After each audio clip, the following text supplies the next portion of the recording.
Friend, আমি তোমাদের Titli. Welcome back my new blog. আশা করি সকলে ভালো আছো আর আমিও ভালো আছি। তো আজ ছিল শিবরাত্রি, তার কারণে আমি ব্রত রেখেছিলাম। এটা আমি প্রতি বছরই রাখি, তো এই বছরও রেখেছিলাম। তো তার জন্য কিছু গুছিয়ে নিয়েছিলাম, কারণ ঘরে আমাদের মহাদেব আছে। তো তার জন্য আমি ছোটো করে টুকটা গুছিয়েছিলাম।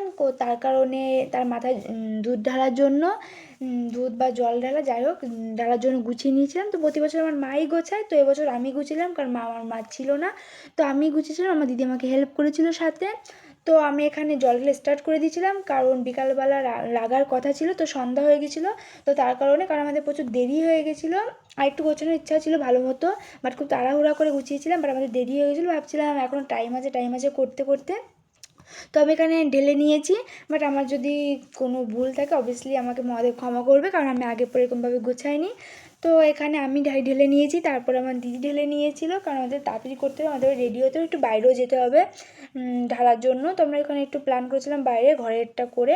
তো আমার দিদি ঢেলে নিয়েছিল, তারপর আমার দাদাও ঢেলেছিল, বাট দাদার ভিডিওটা আমি করতে পারিনি, কারণ আমাদের গুলুটা আমাদের প্রচুর জ্বালাচ্ছিলো, তো তার জন্য করতে পারিনি।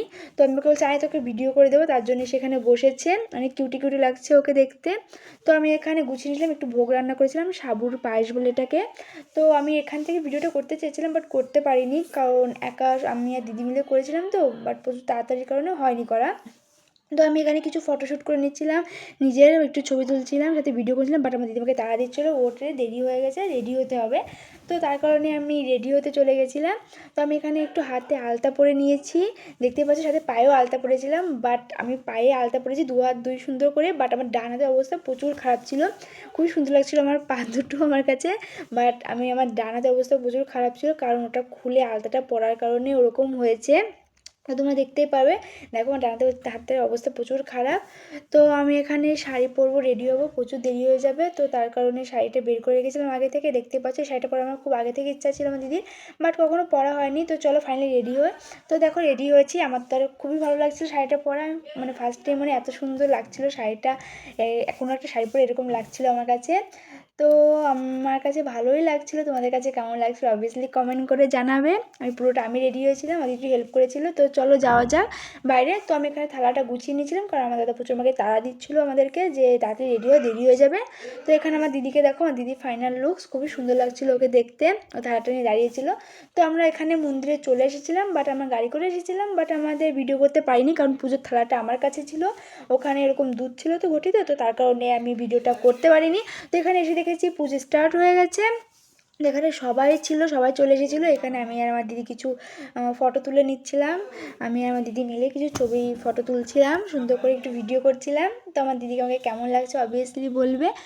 তো আমার কাছে জানি না কেননা খুব সুন্দর লাগছিলো, আমার শাড়ি পরাটা আমাদের খুব বেশি সুন্দর লাগছিলো আমার কাছে। আমি নিজেই পরেছিলাম, বাট আমার দিদি আমাকে হেল্প করেছিল শাড়ি পরতে। তো তার জন্য হয়তো বা ভালো লাগছিলো নিজে পড়েছিলাম বলে। তো এখানে সবাই দেখতেই পাচ্ছ, মহাদেবের পুজো অনেক আগে থেকে শুরু হয়েছিল, এখানে দুধ ঢালা হচ্ছিলো।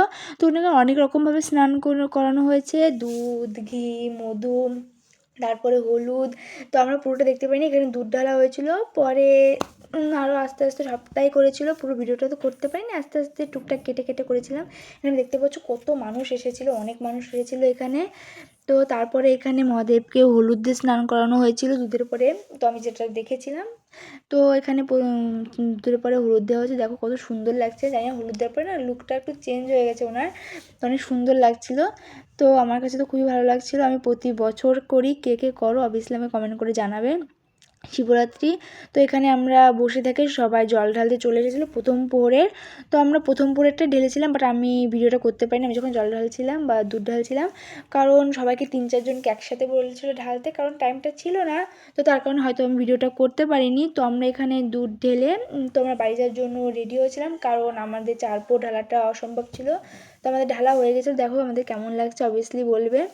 তো এখানে আমার দিদি আমি কিছু মিলে ফটোশ্যুট করছিলাম। তো আমরা এসব করে ফাইনালি বাড়ি চলে এসেছিলাম, কারণ খুব কষ্ট হয়ে গেছিলো, 4 পোহ ঢালা ইচ্ছা থাকলেও হবে না, কারণ আমাদের সার্থক ছোটো ছিল তার কারণে। তো তার কারণে আমরা বাড়িতে চলে এসেছিলাম প্রথম পোহরটা ঢেলে। তো খুবই কষ্ট লাগছিলো, 4 পোহ ঢালার ইচ্ছা ছিল, আমি আগে ঢেলেছিলাম 1-2 বার করে, এই জন্য আমার অতটা কষ্ট লাগে না সবার সাথে একসাথে থাকলে। তো আমার আমার কানে প্রচুর ব্যথা লাগছিলো, আমি আরও বাইরে যাওয়ার জন্য প্রচুর ইচ্ছা ছিলাম, কারণ আমার কানেরটা খুলতে হবে। জানি না কে কে সব পরো, বাট আমি ফার্স্ট টাইম পরেছিলাম বলে প্রচুর কানে লাগছিলো। তো আজকে পর্যন্ত ভিডিওটা এই পর্যন্ত। Bye bye. যদি ভালো লাগে সাবস্ক্রাইব, কমেন্ট সব কিছুই করবে। Bye bye.